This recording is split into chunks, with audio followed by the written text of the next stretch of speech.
These four work together. They've started over the last, now I think this will be year 7, 6? 7, 8. 7 or 8. They're Good, Bad, and Ugly weed tour, which is a really cool thing. I get to work with all of these guys, and the premise behind that is to get the weed control community with our county weed agents and the resource people working together. And these guys have taken it to a whole new level. So if you've heard of the Good, Bad, and Ugly weed tour, or it's usually called that or some derivative of that, and every spring they do this tour. And, you know, with Nathan and Steve being weed soups, really, really stepping out of that comfort zone of spray it first, ask questions later. And the conservation, you know, with Joe with being with the Nature Conservancy and Owen with Game Fish and Parks, both of them great botanists. Owen's better than Joe, but but the premise of this working together and then creating this tour, and it's super well attended. I mean, it usually is anywhere from 30 to up to, I think you guys have had 80 weed soups and producers, and it's like it just kind of came out of the woodwork, and the word just kind of gets passed around organically on it, and it's been something pretty incredible. So I wanted to invite these four together up here to really take a deeper dive into how do we, as resource persons, private lands resource persons, walk that thin line of helping producers get things established, manage the weeds, balance against the noxious, and all of the other things that lead into weed complaints, and I'll let them talk about those things. But like, how do we navigate this? Because what Kyle just showed us is a great lead into the question. Like, sometimes doing more is not doing more. And so I think with that, we should just take it away with the panel. But throw your questions at them. They can handle any of it. Good, bad, or ugly questions in this space, because we're dealing with noxious weeds, state noxious, county noxious. And how do we, and then balancing that against not spraying out all the investment that we just made into these plantings. So I'm going to take a step back on the origins of this little tour thing. So we've talked about weeds a lot, and what we've known, particularly in the northeast part of the state, is not everybody is good at plant ID. So a purple flower is perceived as Canada thistle, but it actually might be like a Monarda or something like that. And Owen and I and Steve and Nathan got together. It's like we should do better, because being able to identify your plants is really kind of the root of some of this stuff. And the county folks don't get training in this, so things really get lumped into like categories: purple, bad, and that's kind of what started this whole thing rolling forward. I have to comment. If Owen would turn around and have his first experience as an intern to go out and spray what was yellow. Yeah. So perfect example. Like this tour, we like to put a lot of our seasonals and interns through too, just to give them an idea of what to spray, and maybe their education does a pretty good job then, and I really sucked as a student. But yeah, my first job as an intern for the GFP out of Watertown, I was sent out to go spray leafy spurge, and I didn't have a clue what leafy spurge looked like, right? So I'm like, oh, well, what do I need to go spray? He's like, it's yellow.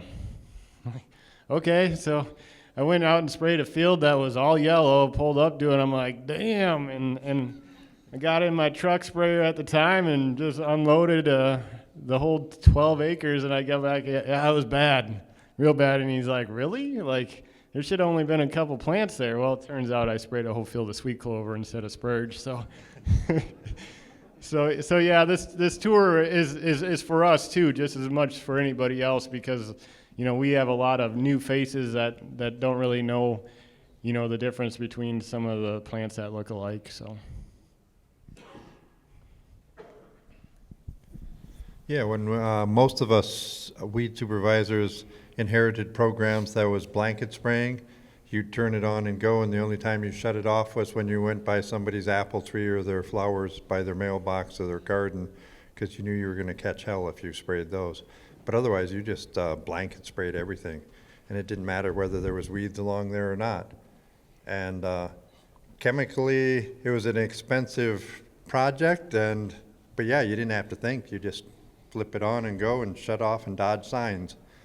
And by evolving to plant ID, good and bad, knowing what you're spraying and turning it off and on when and where you need it, you save money, you save costs, you save complaints, and we all don't like the complaints, I can tell you that, because complaints come for multiple reasons. I didn't get to farm that land. There actually is a problem. It can vary all over the place, but yeah, when we got started, and we all have an interest in native plants, and just going and wildly spraying them doesn't work. There's places in Grant County now that there's ladies' tresses orchids along the state road there. Maybe. They were never, you couldn't see them before. It's taken a few years, but yeah, I don't blanket spray it anymore. There isn't any weed pressure there, and there's 100 yards of orchids along in the ditch there, so it makes a difference. We in the Northeast are super fortunate to have weed supervisors like Nathan and Steve. It goes a long way, and I would say that, them, coming to us and looking and starting this tour was a big step for them. Like that, we weren't expecting it, and them trying to understand what we're trying to do, and we can kind of just talk to each other and figure stuff out. That they have a job to do. If somebody complains about one of our plantings or something, it's their job to tell us that people are upset about it and we should try to do something about it. But like from my first experience with like the old Codington County supervisor, it didn't matter if it was a problem or not. Like if we had anything growing, it was a complaint coming our way. And I just really don't hear much from Steve. How much? Are you just afraid of me? Are you afraid of me? We end up turning around and we've got a few once in a while complaints of something and stuff like that. One of the things in stuff like that, up on the board and stuff like that, it gives the descriptions and stuff like that of the weed laws. And one of the things is no matter how many weeds it is, you can turn around and have an enforcement put on, no matter what kind of entity it is or whatever. If it goes to like a federal or a state entity, it can get turned to the State Weed Commission to handle those situations. It does occasionally. They have a little more issues out west of some stuff that they actually, the commission has to go and intervene with and stuff. But one of the things that I was taught and learned that, no matter what's out there, you have to look at what species it is and how bad it is. I don't go out and turn around and have somebody give a volunteer letter to somebody that has 1 or 2 weeds, even though I could. But we kind of respectfully see what kind of species and how bad it looks. Then we'll send a volunteer letter. I've sent a couple of them to the GFP and so that in the past and so that, and some to actually the U.S. and Fish and Wildlife and so that. But I've gotten good responses from them. They'll generally go out and mow. It was stated here earlier and so that about mowing. Well, when it goes past the flower stage and it's just fluff in the air, it's just a revenge. But it is knocking it down. But the one thing about it is a lot of people have to go and take a look at it when and how close it is, because if you have neighbors that you've always had arguments with, they're going to find that is one source that they are going to come after you. And we get complaints a lot of times because of arguments of other neighbors. So I'm gonna ask some lead-in questions. Hopefully, we'll get questions from everybody.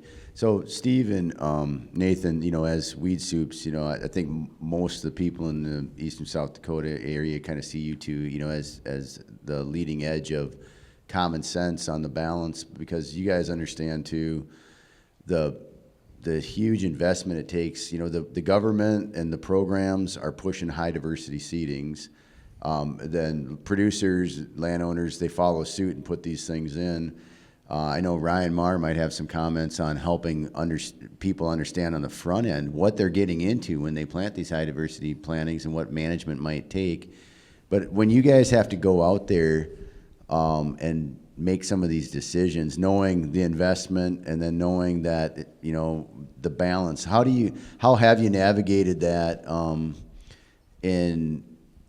you know, because obviously they're still noxious weeds, right? But as far as, so talk about what constitutes reasonable effort, what is control versus eradication, what the law says, you know, the landowner is actually obligated to do, you know, and kind of break that down for us. Well, it's not really eradication, because you're not going to eradicate. It's more or less control and doing control measures. I know, and so I haven't really talked to Ryan on this. I know there's a piece of property that had some fords in it. It's over by the interstate. Here a little over a year ago, I got a complaint from the neighbor. He actually turned around and called one of my weed board members. They went out. Yeah, there was a lot of thistles. It was all purple. My recommendation was to get it clipped. And I said in my letter and so that I do know that this isn't a program. You need to turn around and contact your local people on that, because there's a lot of stuff you can't clip until after a certain date. Well, they did go out and clip it, and it's actually turning around. There is some, but I didn't get the complaint this year that it was last year and stuff. So it all determines on the amount of affection or infection or infestation, there we go, not infection, of the plants and so that it's out there. But I try to work together a lot on these situations. So We end up running interference somewhat, because you have to be realistic. It isn't called weed eradication, it's weed control. And trying to convince people that just like you take a road grader down the road and you're maintaining the road, you didn't make it a perfect gravel road and it'll never have to happen again. You have to explain to them that it's called weed control for a reason. The thistles were here long before and they're going to be here long after. But we're also dealing with not only these gentlemen and you guys, there's organic farmers we have to deal with. So educating ourselves as to, is there an underplanting of alfalfa to take over after the wheat's been planted and the thistles are just thicker and all get out there? And the organic farmers telling you, my tractor's broke down, and winks at you, and you're like, yeah, okay, your tractor isn't broke down and you're not going to go clip it, but it won't be there after you harvest, and then the alfalfa will come in and it'll, you know. So you end up running some interference. There are weed supervisors out there that write letters first, and they spend half their time busy fighting with people. If you can communicate and find out, our number one question generally is, what is your plan? What do you have going? We do it with Joe and with Owen. What is going on? And they obviously know what's going on, so their explanations generally work out, and we do end up running some interference, and it's like, yep, okay, can you make a bit of a show of clipping near the road, you know? I mean, sometimes you have to be realistic and give honest, yeah, it looks terrible, and I'm pleased that the one took only 3 years. Sometimes it takes 5 years for the thistles to go away if the sunflowers don't crowd out the thistles in time and whatever. But you got to keep the bigger picture. But in the meantime, you have an irate public, and they're busy calling your commissioners, and they say the hell with that. They're calling directly out to the state ag department. Mm-hmm. And then they come back it goes tops to the chain and then back down, and then we get hollered at, and we're some of the lowest paid people out there. So, and we don't really have that much authority over some of these government entities. If they want to drag their feet, they can. So as a result, we have good relationships with the national, with the state, because you don't accomplish anything. If you're just going out there and hollering at people, you all well know that if you my predecessor used to send out certified mail. When I inherited the job, I had a stack of certified mail this big that had been returned that producers did not want to answer. And as a result, they weren't doing anything either. I've only done 1 or 2 enforcements in the 20 years that I've been there.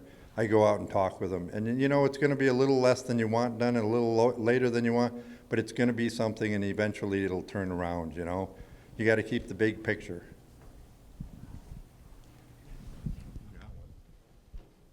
How do you guys find it dealing with us?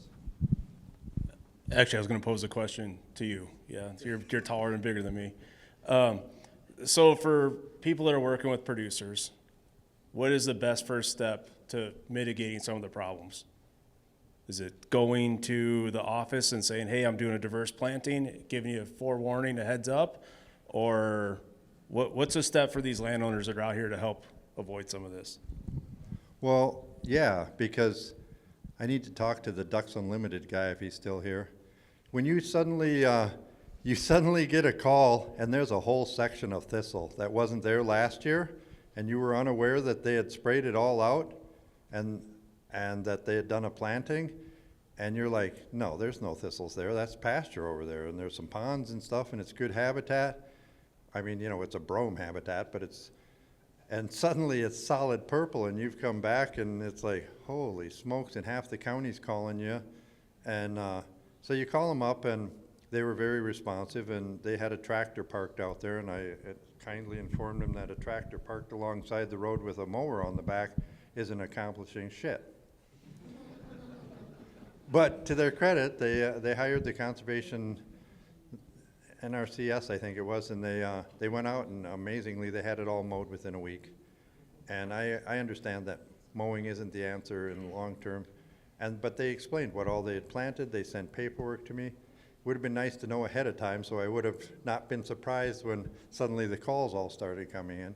But I need to talk with them more as we're going forward, because then they also informed me that in 4 years they're going to spray it all out and hope that there's enough seeds to start over. And it's like, oh, hell no, I don't want another thistle field in 4 years. Let's maybe do an overplanting or something. But, you know, we'll figure that out. But we're communicating, so communication is the key. And we have a good relationship with you guys, and we do with most people. And we find a lot of it, like Steve was mentioning, if there's a family feud or you didn't get to buy that land, that's where half of our complaints come from. It has little or nothing to do with what the actual weed pressure is.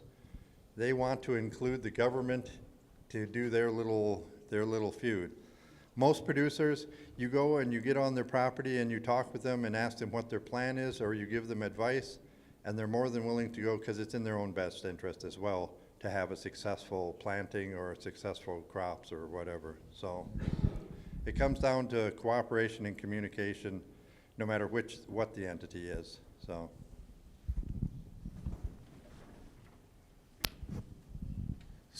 one of the things I wanted you guys to touch on, actually two things. How has what you guys have done as weed soups with the good and bad and ugly in that communication changed the culture maybe in the weed supervisors network, or is it changing it? And then the second one is we also know that we don't have a green light as resource professionals to just tell landowners to plant and ignore it either, right? So what advice might you want young professionals to know as they're bringing producers into a project? What should they be conveying to producers on the front end as far as their responsibility on this thing when we're spending so much on diversity and stuff? So those two questions. Yeah, be proactive as much as possible. If you can get out and get your neighbors on board, like the gentleman was describing the snowstorm of thistle seeds, if you can get them on board, show them stuff ahead of time, educate them, they still might not buy in 100% to begin with, but the more you can do proactively, if you have plans, go to the bar and actually tell people what your damn plans are so that it doesn't come back and you can't go out to eat or have a drink later on, at least for the first 3 years. If you can be proactive and reach out to people, let them know what the plans are, and they're like, oh crap, we get to look at thistles again. But if they know that in a couple years it's going to be nice, and there's going to be habitat, half the people around here hunt and fish and everything else, and if you can include a wider variety other than, hey, I've signed up for a program and you're just going to have to deal with what I'm doing, yeah, that doesn't, you need to talk sweet sometimes too, and get them on board. and let them know that there is an actual plan, so that it isn't just, well, all of a sudden I've got a thistle patch beside me and you know, they're losing their minds on you, so. I would have to say for these pre-plantings, some people actually know what they actually have for weeds that are occurring on their properties. I mean, I do know that, you know, the glyphosate products has really kind of diminished some of the Canadian thistles, but if you know some of that history in the past, you know that when you turn around and start doing these seedings, those are the things that's going to come up first and foremost. So have a kind of a plan that, okay, this is going to come, how am I going to attack it? And probably the best way is doing a mow and clipping, especially on some of them, because like it is, a lot of those herbicides that's used will actually turn around and damage some of them seedings. In fact, a few years back, we did trials and stuff like that up by Big Stone on Canadian thistle that was really bad, and there is blue stem in this whole mix of everything. Actually, Milestone will set back the blue stem after it was 4 to 6 inches shorter than the rest of it. So it will do impacts on some of the your warm season grasses too. So. How about your counterparts in other counties? Has the tour helped at all kind of get them on the same boat as you are? Yeah, especially up in the Northeast, Brown County soup, Brookings County soup. Most of them, if they have been there any length of time, the only problem we have is with turnover. So if we are continually trying to train new weed supervisors that come in, the other ones that have been there a little bit longer, they show up and help with the tours. They're excited about it. They bring their people along. And so, yeah, it's been, as far as I can tell, at least through the Northeast, and some of the other counties are buying into it too, because it's logical. And we threw it out there as it's also cost effective, and you should, if you're going to be dumping chemicals out there, you should know what you're doing it for and what you're putting it on and whether it's really effective. We also work with SDSU with test plots and just having the hands-on of seeing what the different chemicals do, as opposed to just going to a conference and having the numbers all thrown out there. If you can get to test plots and see exactly what it's doing and how it's doing it and how it's damaging grasses or other things, it makes a world of difference to see things in person.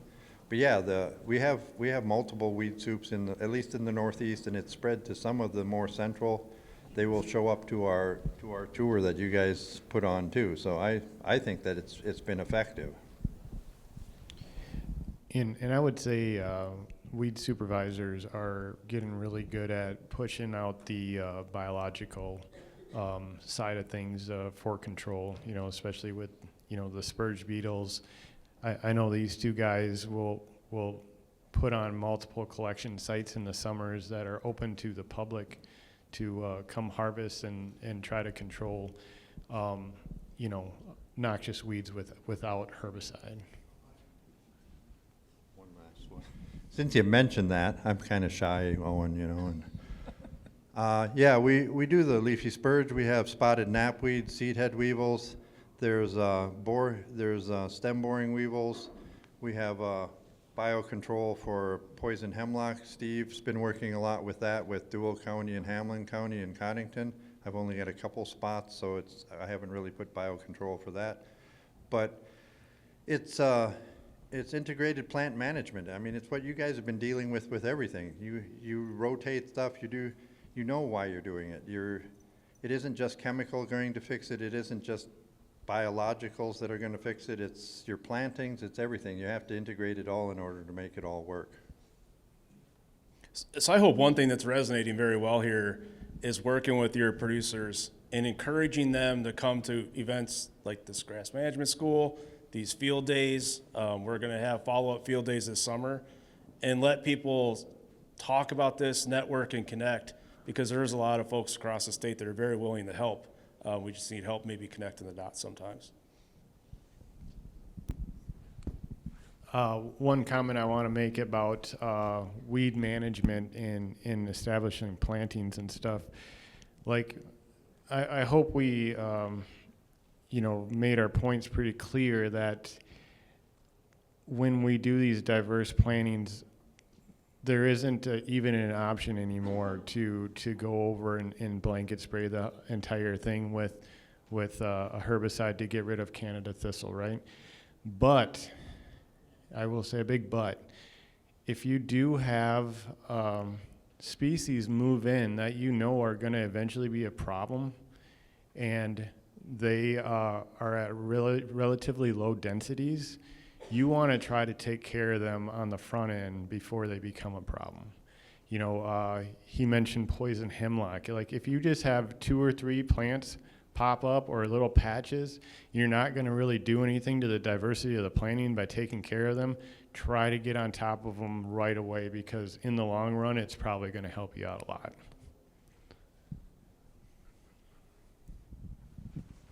And a lot of this comes back to plant ID. Going back to the broad classes of purple flowers, yellow flowers, knowing what you're looking at, I think, is really critical. I think of crown vetch, some of these other species that it'll sneak in and you don't realize it's a problem until you've really got a big mess. I'm sure somebody else has a question out here. We can quit talking here.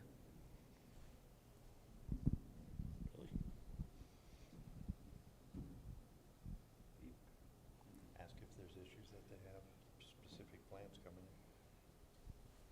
in. Are there specific plants coming into your area that you have questions about? You know, is there new things? I know we have common tansy coming in from Minnesota somewhat, and I know there's some out West River. There's also the yellow toad flax is starting to move in up in the more central north, and it's moving more to the east. We don't have massive issues. Yellow mustard, yeah, it's pretty well everywhere. It's not native. I don't know what its actual impact is. But it's not noxious neither. And so a lot of times in so we always get complaints on other weeds and so but generally, I pretty well spoke. We're actually a noxious weed program. That has really probably hit stone when I do like for control for like townships. Townships are responsible for the noxious weeds in their right-of-ways. Otherwise, other weeds is landowner responsibility. I've dealt with this in the past with some want us to continuously solid spray, and I refuse to because partially it's an insurance deal, and the county don't like to do big insurance claims, so we just spot spray. I do have a township that will refuse us to spray. They turn around and says, you got to put us under enforcement, and then you're forced to spray. Well, yeah and no, but the tides turn because I have had a township under enforcement, and they don't like the bill after it's done. They think their graveling roads are horrendous. Yeah, wait until they get an enforcement put on them.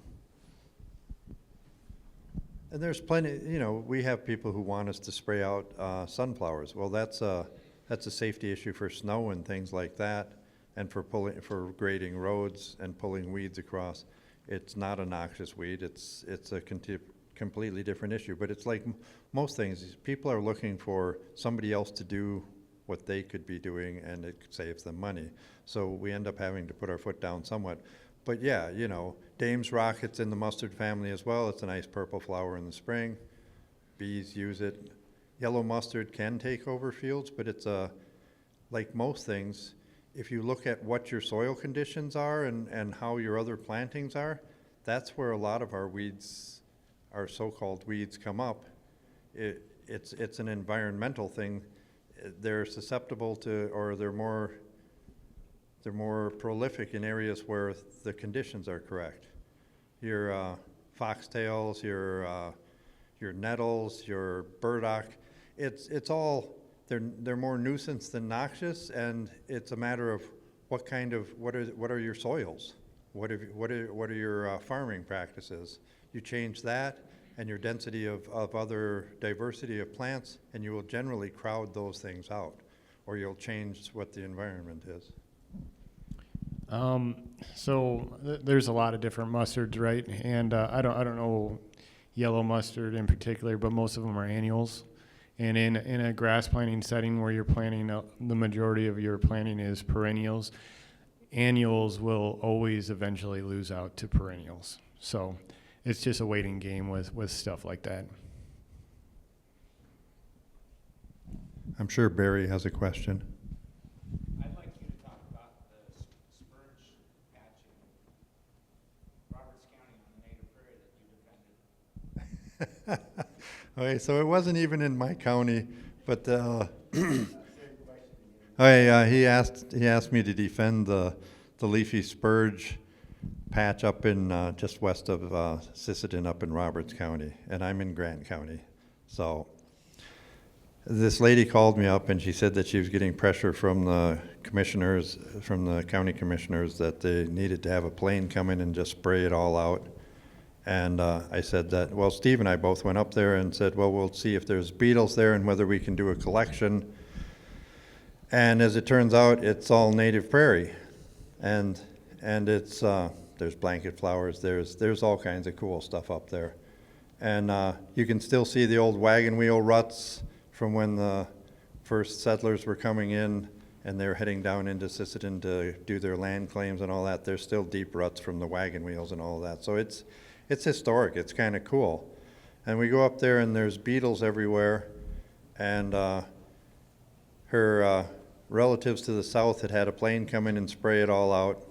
There's still spurge where they sprayed it out with a plane, but a lot of the native plants aren't on that chunk. So talked with county commissioners there, told them that we wanted to do a beetle collection and that by spraying it we would be defeating the purpose. Showed them that there was lots of beetles, had a couple come out and do collection with us and see it. So we basically pushed off having a plane spray it for the last, I don't know, 4 years or so. And yeah, but it was right on the edge. They were putting heavy pressure on them to come in and have a plane do it. They hadn't done an enforcement, so they couldn't legally do it yet, but they were pushing for that. And we would have lost I don't know, it's like a section of native prairie. And nothing would have really been accomplished other than to wipe out some native prairie. And you can't make new native prairie. I know you guys do restorations, and you guys know restorations aren't quite the same thing. And yes, it has a little bit of brome on it and other things, but by and large, it's pretty pristine other than there's spurge there, and they run cattle on it. And asked them if they could have the cattle off for 2 weeks before we went on there. They complied very nicely. They've been very cooperative, the landowner, and so last year we didn't accomplish it, but the previous 3 years we've been doing beetle collections up in Roberts County. So we don't just work just in our own county. It's regional. You gotta cooperate with everybody, and with communication you can actually get some stuff done. That answer your question, Barry? So I think one follow-up to what you said there, Nathan. The fear of the spray plane coming out seems to be a pretty common theme across a lot of areas. Can you explain the actual process of what it takes for an action? There's a lot of perceptions and those sorts of things, but you don't just get a phone call and the airplane comes out the next day, right? There's a process to it, and I think that process gets pretty muddy. So if you guys could clarify that, it's maybe the last Okay, part. the process generally is to get a complaint. We send a volunteer letter out of the location and so that of the infestation. I generally allow up to 2 weeks to turn around and take care of it. If it is not done in that time frame, I can turn around and get my board together and take action to turn around and put enforcement. Through that process and so that, we have to get together. I have to go and turn around and get how much the cost is going to be to remediate this process. And then from that point, we send it out. They have 3 days to comply. If it is not, or 3 work days, if it is not complied or response in that time frame, we then can turn around and put the enforcement on. From that point, we can tow out and take remedial action on it. And from there, that gets reported to the registered deeds, and then those costs are put on the taxpayers' taxes. So the process actually, by the time you're done and said, if you pushed it hard, you could probably get it done in about 30 days. So unlike where cities and towns have, they can turn around and have action within a week of certain things. So it is a big process to undertake. And you better cross your Ts and dot your Is and include the state ag department in on it, so that because they're going to be getting calls, and the higher ups in the state are going to be, and including the governor will be getting calls. I can tell you, they will go all the way, because they are taxpayers, and damn it, this shouldn't be happening. We can't go out and write tickets, and that's what some of our commissioners would like us to be able to do, and it's like, well, yeah, wouldn't that be nice? But, that isn't how it works. And that's where communication way ahead of time, because I can tell you, doing an enforcement and jumping through all the hoops and having your proper stamps on this and bringing it up to the courthouse and making sure that you've included your state's attorney in on all of this, and if you slip off on one thing, you start all over from square one again. So, yes, if producers want to drag their feet, they sure as the hell can drag their feet and make it last until the next year when you start the process over again. Because they can drag their feet if they want. But like Steve said, ideal situation, you can get it done in a month. And then you can hire it out, and you can also add administrative costs onto it, and it gets to be pretty spendy when you're hiring planes to come in and indiscriminately spray somebody's property. And my predecessor had it done to any number of producers. It's not the way that I operate, and most weed supervisors anymore don't. There's still some that first thing they do is send out letters, lots of volunteer compliance letters. And sometimes that works. I mean, it reminds them that there is a process and the first steps are starting, so, you get put on notice. One thing, and so there are some counties that will do almost a dozen or so a year, and they're not afraid to. The one thing when they do that, what sets precedence is they're doing something, and you better watch out because we might do it to you. And it does take a stronghold sometimes in those counties when they do that. So I don't operate that way either. I would like to at least have them to work it out and try to get care of it. I can tell you, I do have some repeat offenders all the time. Should I probably do something? I probably should. So one of the things to kind of pile on this, what do you guys, you got a 30-day process, and that's extreme, and I don't know that, I think it's good that we talk about that, a very extreme, it's really rare. But, there is that common thing where a complaint comes in, and by the time the communication happens, especially late, like we kind of brought up earlier, late season thistle, by the time the action happens, it's pretty much a moot point. Sometimes it's a feel-good action, right? But how are you guys advising now, with better understanding, better knowledge, better communication? If the problem is already, it visibly looks like it's still a problem, but it's too late to really be effective, how are you handling that now? One of the things, especially at Canadian thistle, at least clip it down. You at least turn around and prevent most of the seeds from blowing. Granted, 90% of the seeds don't leave more than probably 10, 15 feet away from the plant population. You just have those once in a while that does float off with a seed. Most of it is fluff, but I would try to turn around and at least do a prevention, at least to get it knocked down. It gets that good feeling for the other people that actually, they did do something, too late, but they have done something. At least they see a response.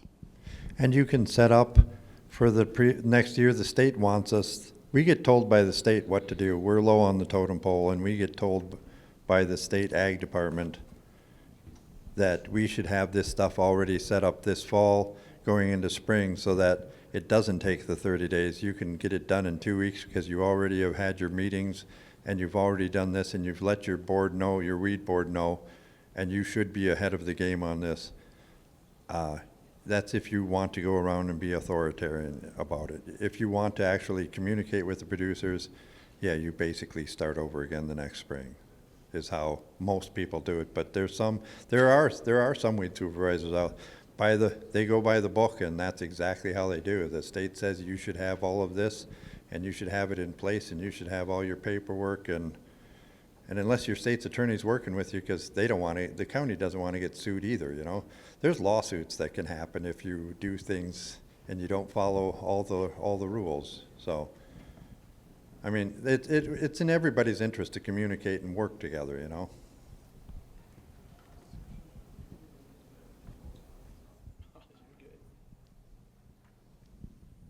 Any other questions out there?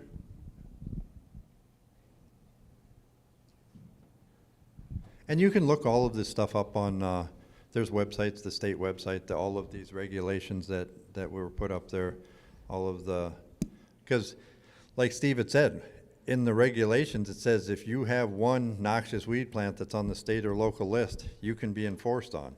Well, it won't do us any favors to go out and raise holy hell with you because you had one thistle plant, you know? I mean, that's why it was put in there, I have no idea.